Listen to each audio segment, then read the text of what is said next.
Hello everyone. Thank you all for watching the video. Wishing you all good health and peace. The first rays of dawn slipped through the gaps in the orange grove, casting a golden glow over the leaves. Tieu Nuong stirred awake in her small wooden house, the air still cool with the remnants of night. She rose quietly, her bare feet brushing against the rough floorboards, and tied her faded pink shirt around her waist. The familiar scent of citrus filled her lungs as she stepped outside, her woven basket in hand. The orange trees, heavy with fruit, stood like silent sentinels, their branches bowing under the weight of the season's yield. This grove had been her sanctuary since childhood, a place of memories of her mother's laughter of simpler days. Now it was her livelihood, her burden, and her quiet refuge. Tieu Nuong moved through the rows of trees with practiced ease, her hands deftly plucking the ripest oranges. Each fruit felt like a small promise in her palm, round, firm, and glowing with the warmth of the sun. She filled her basket steadily, the weight growing heavier with each addition, but her mind was elsewhere.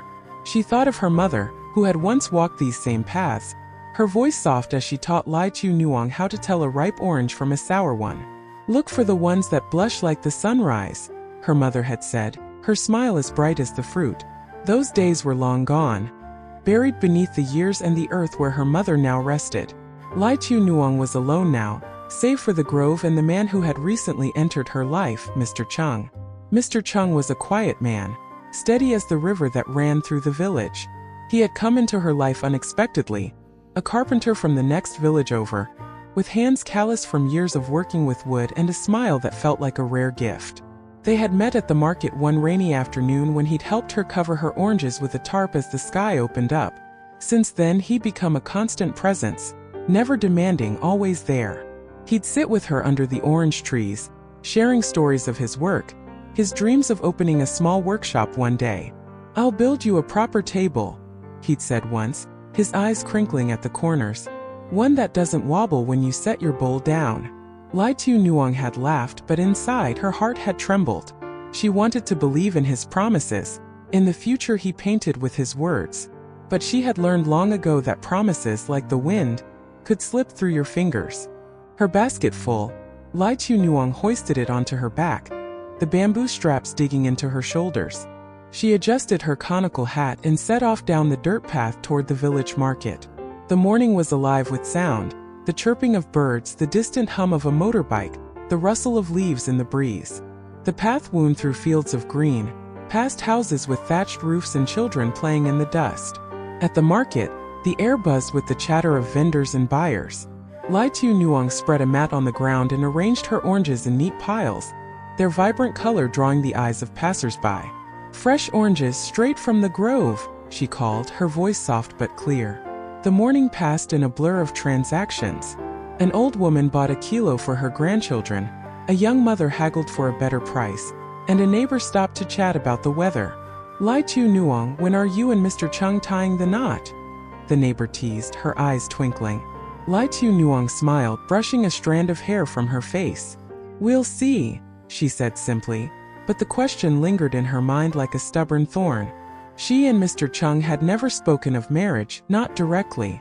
He was kind, dependable, but there was a part of him that felt distant, like a shadow she couldn't quite touch. She wondered if he saw her as a partner, or merely a companion to pass the time. By noon her oranges were sold. Tieu Nuong packed up her empty basket, her pockets heavier with a modest sum of money. The sun was high now, its heat pressing down on her as she walked home. Sweat beaded on her forehead, but she didn't mind. The walk gave her time to think, to let her thoughts drift like the clouds above.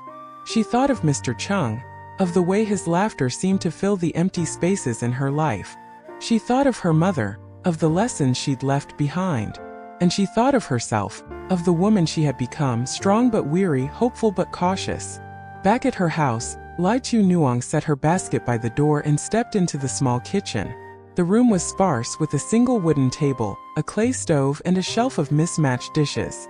She lit the stove, the flames crackling as they consumed the dry twigs she'd gathered the day before. A pot of water went on to boil, and she pulled out a packet of instant noodles, simple fare but comforting in its familiarity. As the water bubbled, she heard the creak of the gate outside. Mr. Chung had arrived right on time. He stepped into the yard, a bottle of fish sauce in one hand and a grin on his face. "How were the oranges today?"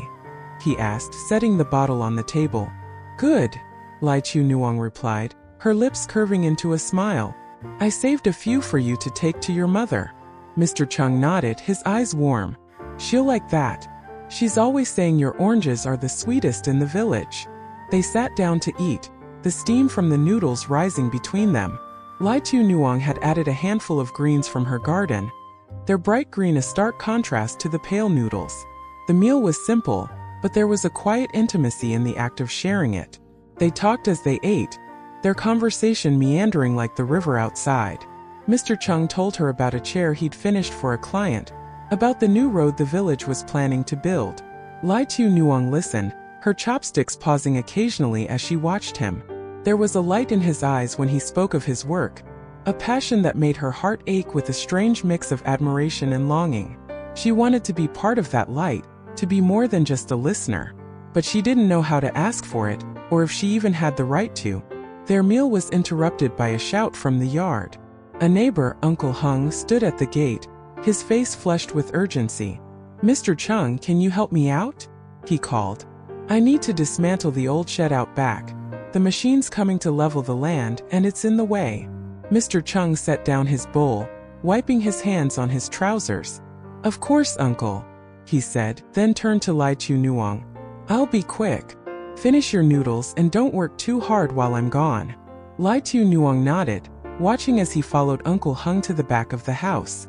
She stood and cleared the table, her movements slow and deliberate. Through the window, she could see the two men working on the shed, their voices carrying over the sound of splintering wood. Mr. Chung swung a hammer with steady precision, his shirt clinging to his back as he moved. Tieu Nuong watched him, her hands still in the soapy water of the dish basin. There was something comforting in his strength, in the way he threw himself into the task without hesitation. But there was also a distance in it, a reminder that he had a life beyond her, a world she couldn't fully reach. The shed came down quickly, its bamboo frame collapsing into a pile of debris. A bulldozer rumbled in the distance, its engine growling as it prepared to level the land for the new road. Mr. Chung dusted off his hands and started back toward the house, but before he could reach the door, his phone rang. He pulled it from his pocket, his brow furrowing as he listened. "Yes, I'll be there soon," he said, his voice clipped. He hung up and looked at Tieu Nuong, who had stepped outside to meet him. "They need me at the construction site in the next village," he said, his tone apologetic. "I have to go. I'll come back this afternoon, I promise." Tieu Nuong said nothing, only nodded. She walked with him to the edge of the orange grove, her hands clasped in front of her. Mr. Chung gave her a quick smile, then turned and started down the path. She stood there, the sun warm on her shoulders, and watched his retreating figure. His green shirt blended into the foliage, his steps steady and sure. He didn't look back, and soon he was gone, swallowed by the curve of the road and the dust kicked up by his departure. Tieu Nuong remained where she was for a moment, her eyes fixed on the spot where he'd disappeared. The grove was quiet now, save for the rustle of leaves and the distant hum of the bulldozer.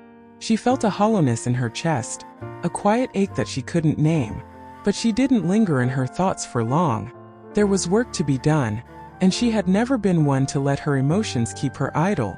She turned and walked back to the pile of debris where the shed had once stood.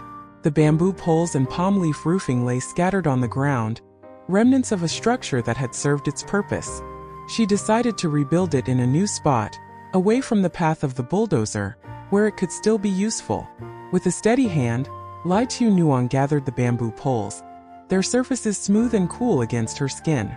She carried them to a clearing near the edge of the grove, where the ground was flat and the shade was plentiful.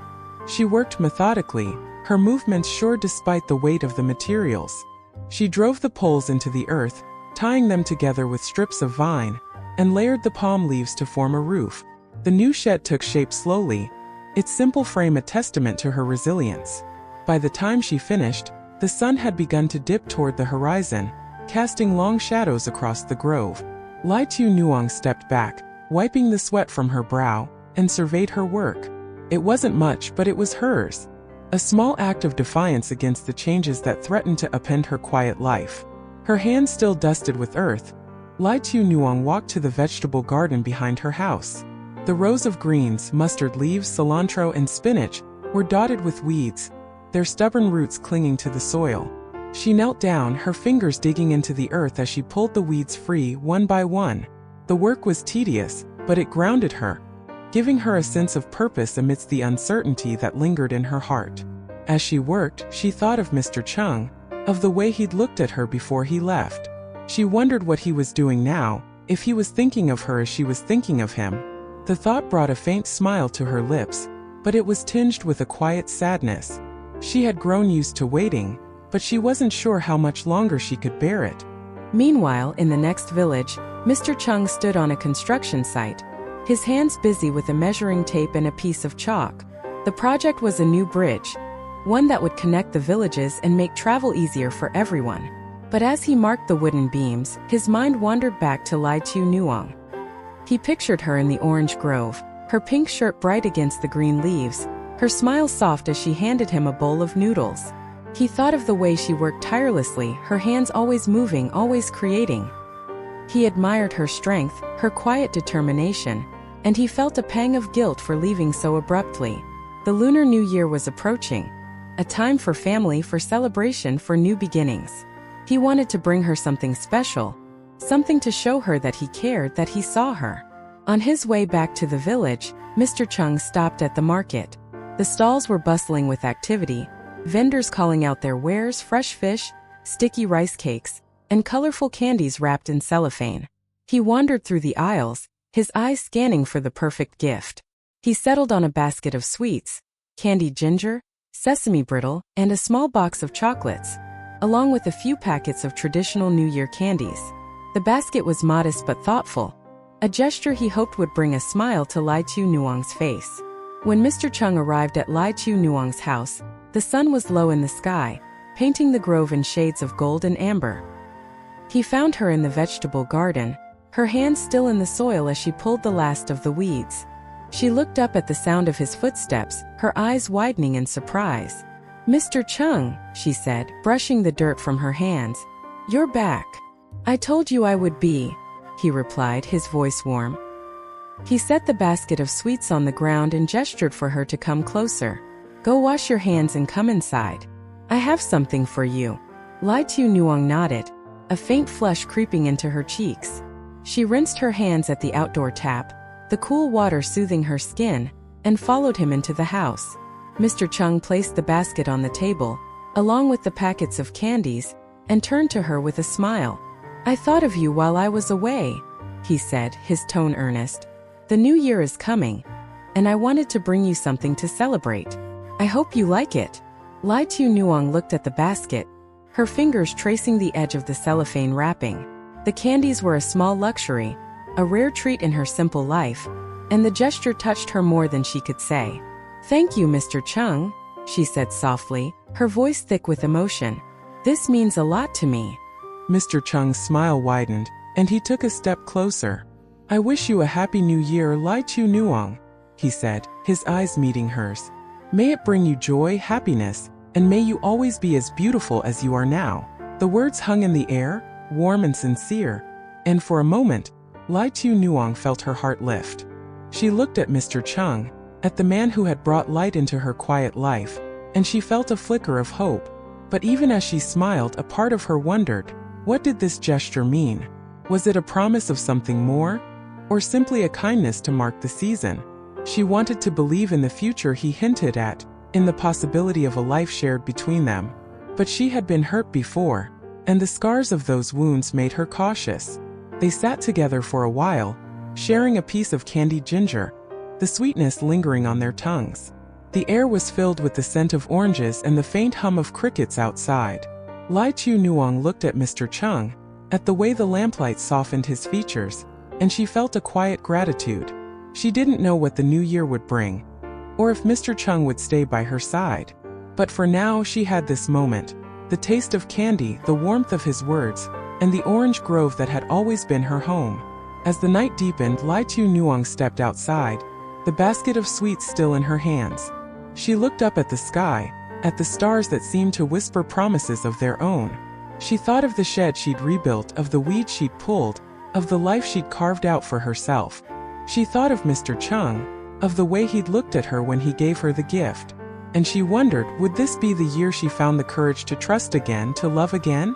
Or would she continue to stand alone, strong and whole, under the shade of her orange trees? The grove stood silent around her, its branches swaying gently in the breeze. Tieu Nuong didn't have the answers, not yet.